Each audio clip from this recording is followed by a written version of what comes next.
President Trump is threatening to cut off federal funding to the state of Maine, saying the state is not complying with one of his executive orders. Trump spoke at a gathering of the Republican Governors Association in Washington, D.C. last night. He says Maine is not following his executive order called Keeping Men Out of Women's Sports, which bans transgender women and girls from participating in women's sports.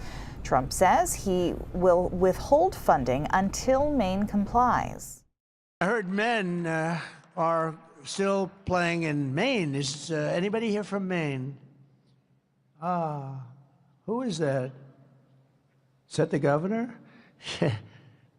Well, I hate to tell you this, but we're not going to give them any federal money. They are still saying we want men to play in women's sports, and I cannot believe that they're doing that.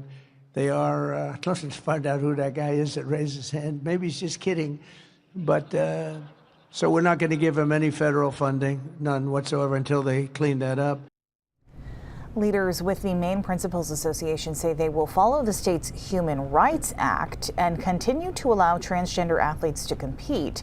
The Human Rights Act bans discrimination based on gender identity. Governor Janet Mills released a statement regarding the president's threats. She said, quote, "If the president attempts to unilaterally deprive Maine school children of the benefit of federal funding, my administration and the Attorney General will take all appropriate and necessary legal action to restore that funding and the academic opportunity it provides."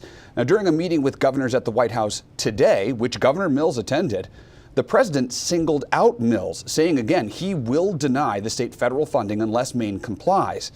It turned into a heated interaction threatening legal action. We'll bring you that video in our next half hour. We've also heard from Representative Shelley Pingree, who said in part, quote, "President Trump's threat to cut off funding to Maine is not only an egregious abuse of power, it's an unconstitutional act of coercion designed to force states into compliance with his extreme and discriminatory agenda," end quote. Senator Susan Collins says she also opposes the president's attempt to curtail funding for Maine and will advocate vigorously for Maine's fair share of federal funding for Maine schools. She also said that she thinks trans people should be treated with respect and dignity, but feels that letting them play the sports they want to undermines the equality practices outlined in Title IX.